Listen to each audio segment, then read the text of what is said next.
Joshlin Smith sold for her body parts. A disturbing twist in the disappearance of the 6-year-old.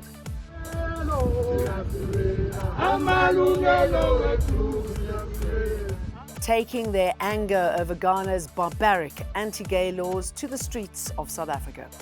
And Donald Trump sails through Election Super Tuesday and resurfaces in the Paris Fashion Week. Hello, I'm Jane Dutton. Good to have you with us.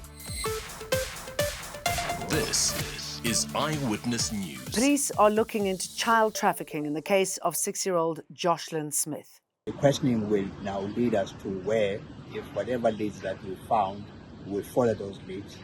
Even the fact that there are people saying that allegedly that the child was sold, that will follow. Western Cape Police have confirmed that detectives are currently questioning 4 people as part of an extensive investigation into her disappearance. The search for the little girl enters its 16th day. Smith vanished from her family home in Middelport after being left in the care of her mother's boyfriend. The state has added 2 more charges in the murder case of rapper Kiernan Forbes and his manager Tibela Motswane today. They have all the immediate suspects, and they can work with that to a point where, not only do they get closer to convictions for those found guilty, but also more information will come out that hopefully gets us closer to the truth in terms of, who's behind it. It is not going to be quick, but I'm prepared myself not to expect things to happen quickly. 5 of the 7 men accused of killing the rapper and his manager appeared in court, and Nhlanhla Mabaso was there. Shortly after the court proceedings started this morning, and with some of the accused having made changes in their legal representation, the National Prosecuting Authority added 2 more counts of money laundering in the high-profile case. State Prosecutor Advocate Elvis Cwega says the first count is only for Mziwe Themba Gwabeni, the alleged hit organizer. The prosecutor added that the other additional count is for the other 4 accused. The matter returns to court next week, Thursday, for bail application. Nhlanhla Mabaso, Eyewitness News, Durban. Civil society organizations are leading a protest at the West African High Commission to South Africa in the capital city after the country's parliament passed an anti-LGBTQIA+ bill.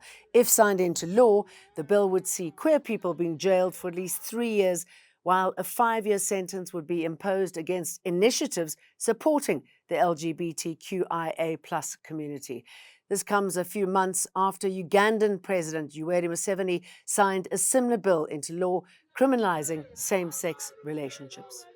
This nonsense must not be signed into law because it is illogical, it is useless, it is backward, it is oppressive. Transport mafias are holding the coal industry in Richards Bay to ransom.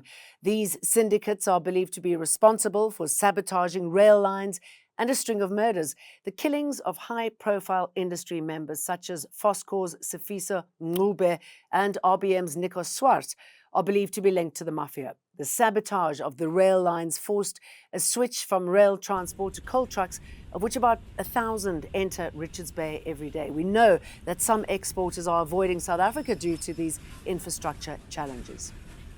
Why is it that suddenly Richards Bay is in a chokehold and the rail lines don't work? This is so strategic. The extortion playbook was written in KZN. I think it's developed from construction sites. Mafias with their eyes on big strategic assets. They have their sights on bigger prizes. And this requires better levels of organization and sophisticated technology and an investment. So in order to withstand that or to beat it, you have to have a similar or better investment by the state. And, there are some gains, but I don't think the state's winning here. This warrants serious investigation.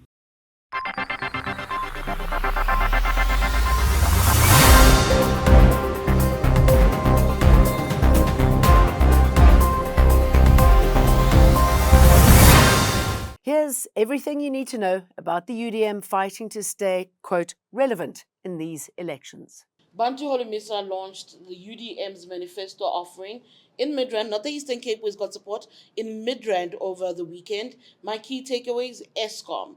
He speaks about a loss of expertise and proposes a public-private partnership model that will help deal with Eskom. But of course, in this, government must have a 51% stake. On unemployment, he's got multiple ideas, but he does say that government must reintroduce programs that employ and train unemployed artisans. The coordination between ministries, I actually really like this one. Intelligence, defense, the police, justice, correctional services, all need to work together. And my last one, he wants a national dialogue.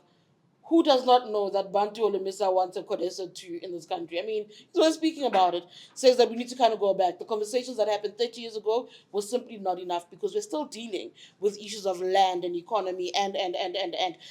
I say that proposal at the very end is a way for Bantu Olumisa to remain relevant in South Africa's politics, because with 2 seats, what's the likelihood that he'll go back in parliament and regain lost ground?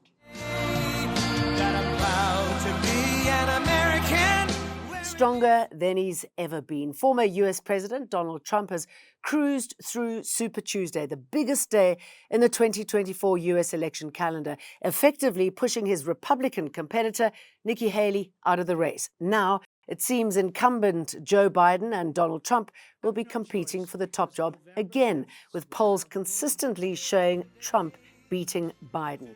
Trump even made it into the Paris Fashion Week with this hat, a feminist symbol worn by opponents of Donald Trump and anti-abortion policies. We also saw metallic dresses, futuristic looks, and feathers on the runway. That's it from us. See you again tomorrow. Eyewitness News, in touch, in tune, and independent. For the latest, log on to ewn.co.za or ewn.mobi.